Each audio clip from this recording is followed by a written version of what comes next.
So that's one of the difficulties.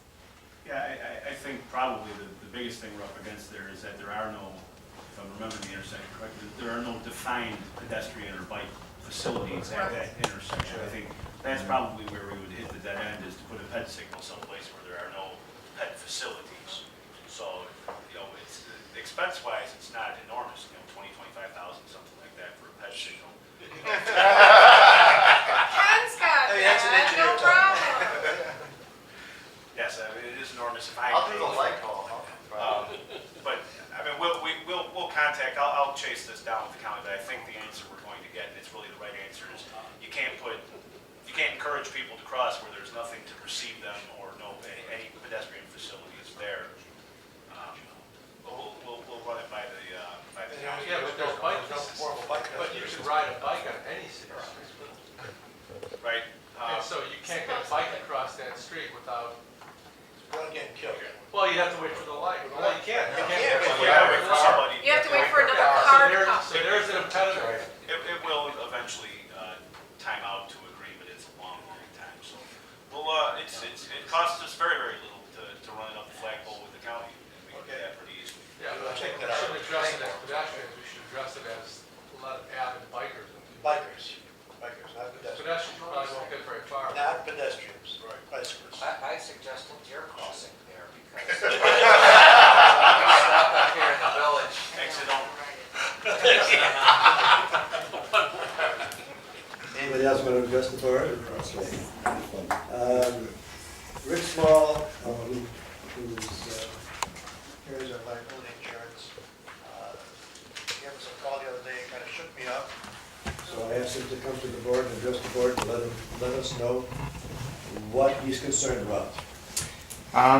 To start with, I'm the insurance consultant for the village. Right. The insurance is with the Illinois Municipal League, which it's been there now about 4 years.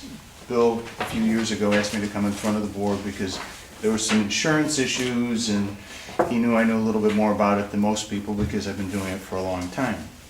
So I attended a annual meeting that they have. They have a conference, and then they have an annual meeting where they go through changes in the program, updates, question and answer sessions, et cetera, et cetera. They're starting to become, I'll say, a more professional insurance company. Up until this point in time, the insurance was, we've got a bunch of municipalities, we're, aggregating all their premiums, we're coming up with a program. Now they're starting to implement a little bit more risk management, a little bit more insurance savvy into the program so that it's becoming a little bit more sophisticated.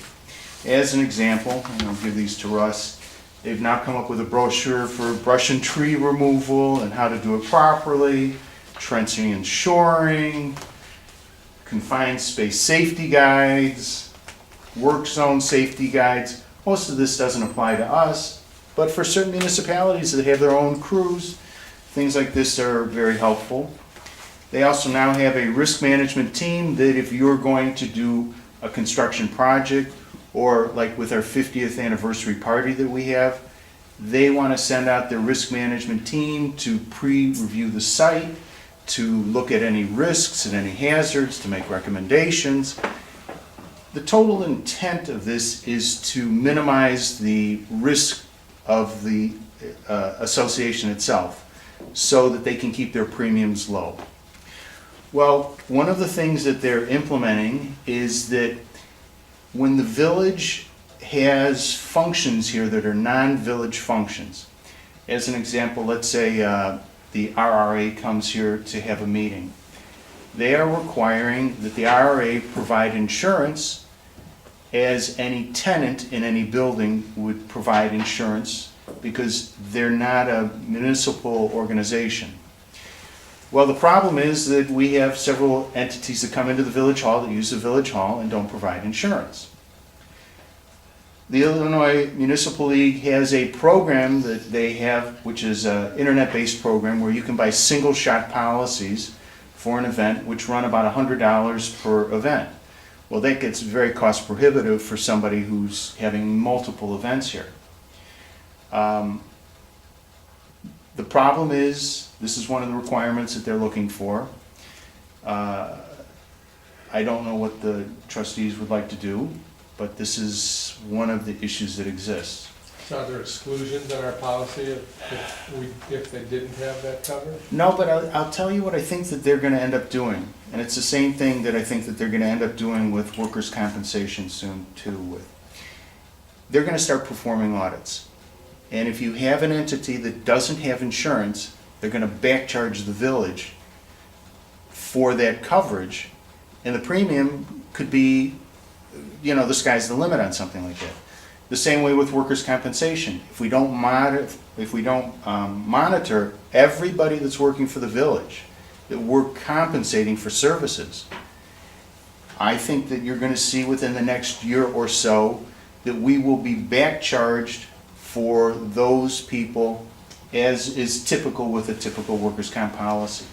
Currently, they're not doing it. They're kind of, it almost runs like a mom and pop organization, but it provides insurance for almost 800 municipalities. But they've got a new management team in there. The people are a little bit more insurance savvy than the older people were that were there. So I see in the horizon a couple of issues that are going to happen. And the first to start with is this general liability issue. Now, Bruce and I were talking about an interesting solution to it, which could work for some of the organizations that don't have insurance, which the RRA has insurance. The RRA could issue a certificate.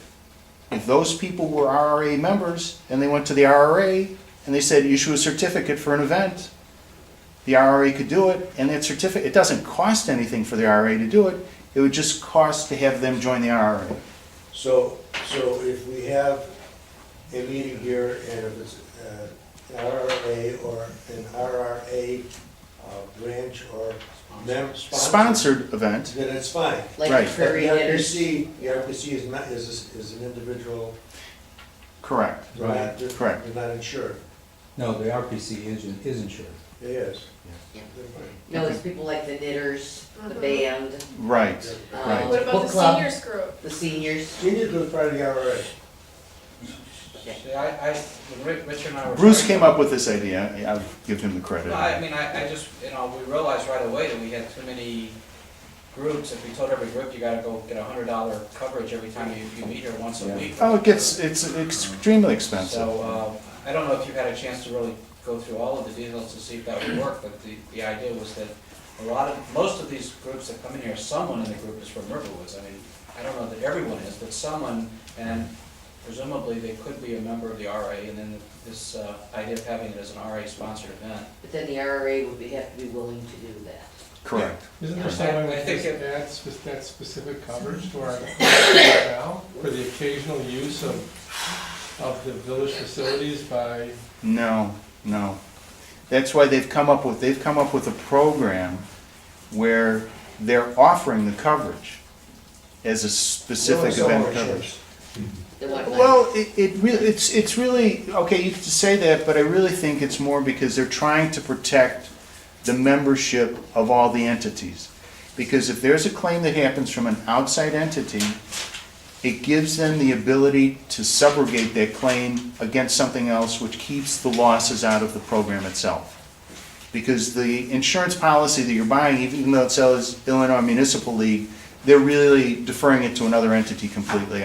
So it's just their paper, but they're totally laying off the risk.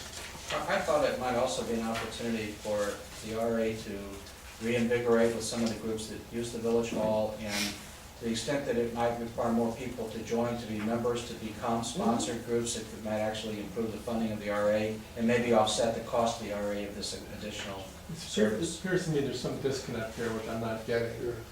And I don't It's the same way understand. with any commercial insurance. No, but what I don't understand, let's say for instance, you tell me that the Deerfield Park District, if they let their Deerfield Park District building be used by a resident in Deerfield for an event, they hold a child's birthday party there, that I'm gonna need a single shot policy for Well, $100? That's ridiculous. I mean, I cannot believe that there is not